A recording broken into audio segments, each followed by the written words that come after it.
नमस्कार, मी अभिषेक सुनील पंत खेरडे, मुक्काम पोस्ट धोतरखेडा, तालुका अचलपूर, जिल्हा अमरावती। नमस्कार शेतकरी मित्रांनो, ज्या गोष्टीची तुम्ही बरेच दिवसापासून प्रतीक्षा करत होता तो दिवस आज शेवटी उजाडलाच। आजपासून राज्यामध्ये खूप सुंदर असा पाऊस पडायला सुरुवात होणार आहे।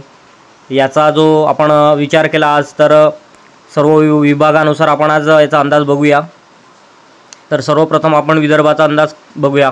तर विदर्भामध्ये आज जवळपास सर्व जिल्ह्यामध्ये जोरदार ते अतिजोरदार पाऊस बघायला मिळत आहे।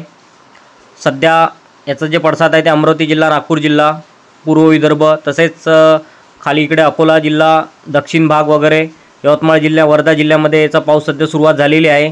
थोड्याच वेळात बुलढाणा, वाशिम या भागामध्ये पण पावसाला सुरुवात होणार आहे। तर तिकडे संध्याकाळी एक मेहकर परिसर झाला, लोणार परिसर, देऊळगा राजा, सिंदखेड राजा, तसेच वाशिम जिल्ह्यामधील मालेगाव, किन्ही राजा या भागांना आज थोडा मी अलर्ट देतोय, कारण की या भागामध्ये थोडं पावसाचं प्रमाण इतर भागापेक्षा इतर विदर्भापेक्षा थोडं जास्त राहणार आहे। तर त्यांनी हा अंदाज लक्षात घ्यावा। बाकीकडे जळगाव, खान्देशचा जर विचार केला तर जळगाव जिल्ह्यामध्ये थोडंसं MP बॉर्डरला लागून पावसाचं प्रमाण आपल्यास दिसत आहे। तसेच मालेगाव, पाचोरा साईड, चाळीसगाव साईड या भागामध्ये पावसाचं वातावरण राहील। तिकडे नंदुरबार जिल्ह्यामध्ये बऱ्याच ठिकाणी पाऊस आज सुरुवात होतो आहे। धुळे जिल्ह्यामध्ये पण साक्री पट्टा वगैरे या भागामध्ये पावसाला सुरुवात होताना आपणास दिसत आहे। नाशिक जिल्ह्याचा जर विचार केला तर नाशिक जिल्ह्यामध्ये आज बऱ्याच ठिकाणी चांगला पाऊस होईल। चांदवड परिसर, सिन्नर परिसर, लासलगाव परिसर, जोपूर परिसर वगैरे, तसेच इकडे मध्य नाशिक भाग या भागामध्ये आज चांगला पाऊस होणार आहे। नगर जिल्ह्याचा जर भाग केला तर संपूर्ण नगर जिल्ह्यामध्ये आज चांगला पावसाचं वातावरण आहे। फक्त थोडा पूर्वेकडील जो भाग आहे नगर शहराच्या, त्या भागामध्ये थोडंसं प्रमाण कमी राहील। संभाजीनगरचा जर विचार केला तर संभाजीनगरमध्ये आज वैजापूर परिसर, कन्नड परिसर, सिल्लोड परिसर या भागामध्ये चांगला पाऊस होईल। जालना जिल्ह्यामध्ये जालना उत्तर, जालना मध्य, तसेच इकडे अंबड वगैरे या भागामध्ये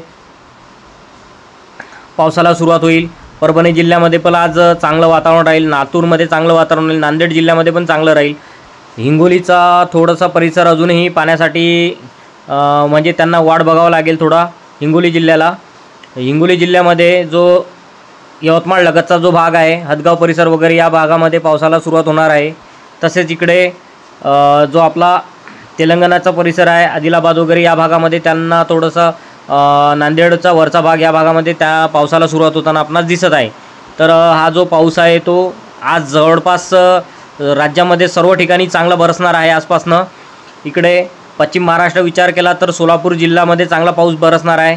तसेच सांगली, सातारा, कोल्हापूर या भागामध्ये पण चांगला पाऊस आजपासनं बरसणार आहे। पुणे जिल्ह्यामध्ये पण आज चांगली सुरुवात होताना दिसत आहे। बऱ्याच ठिकाणी विजांचा गडगडाट राहील। तर शेतकरी मित्रांनो, आजचा जो पाऊस आहे तो थोडा सावधानतेने आपल्याला सावधानता बाळगावी लागेल, कारण की आजपासनं विजांचं जे प्रमाण आहे ते भरपूर असं वाढलेलं आहे। त्यामुळं शेतकऱ्यांनी दुपारी 12 ते 1च्या दरम्यान नंतर शेतीचे कामे हे थांबवा आणि आपली जनावरे ते योग्य ते सुरक्षित ठिकाणी नेऊन बांधा। तर आज किनारपट्टीला पण चांगला, मुंबई, कोकण किनारपट्टी वगैरे या भागामध्ये पण चांगला पाऊस आजपासून सुरुवात होतो आहे। तर शेतकरी मित्रांनो, हा जो पाऊस आहे तो 23 तारखेपासून 29 तारखेपर्यंत राज्यामध्ये याचा प्रभाव राहील। राज्यात असा कुठलाच भाग आहे जो सुटणार नाही आहे। सर्व भागामध्ये जोरदार ते अतितीव्र स्वरूपाचा पाऊस आपणास बघायला मिळेल आणि याचा जो प्रभाव आहे तो नेमका नाशिक जिल्ह्यामध्ये जास्त राहील, संभाजीनगर परिसरामध्ये जास्त राहील, तसेच मराठवाड्यामध्ये याचा भाग जास्त राहील। सोलापूर, सांगली, सातारा या भागामध्ये पण याचा प्रभाव जास्त राहील। विदर्भाचा जर विचार केला तर दक्षिण विदर्भ जो आपला आहे तो वाशिम जिल्हा झालं, यवतमाळ जिल्हा दक्षिण भाग झालं, तसेच बुलढाणा दक्षिण भाग झालं, मेहकर वगैरे, लोणार परिसर झालं, या भागामध्ये याचा प्रभाव आपणास जास्त दिसण्यास मिळेल। हे मी मागील 2 व्हिडिओ अगोदरच आपणास सांगितलेलं आहे। तर नेमकं आता आपण बघूया, पुढील परिस्थितीचा विचार करूया। पुढील परिस्थिती नेमकी कशी राहील त्याबद्दल एक पूर्वसूचना आपणास देतो।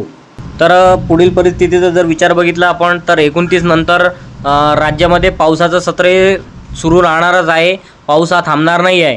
तर काय होतं आहे की जवळपास 4 तारीख 5 तारीख या दरम्यान पण राज्यामध्ये बऱ्याच ठिकाणी पाऊस आपणास बघायला मिळत आहे, कारण की स्थानिक कमी दाब त्याला साथ मिळणार आहे।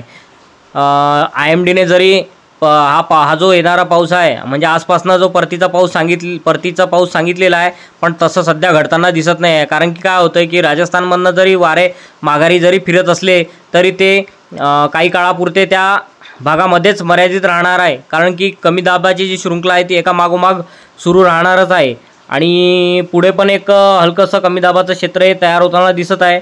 त्यामुळं राज्यामध्ये 6-7 तारखेपर्यंत पावसाळी वातावरण राहणारच आहे. तर हा अंदाज लक्षात घेऊन शेतकऱ्यांनी आपल्या पिकांचे योग्य ते नियोजन करावे. धन्यवाद. चॅनलला जर नवीन असाल तर सबस्क्राईब करा आणि व्हिडिओ शेअर जरूर करा.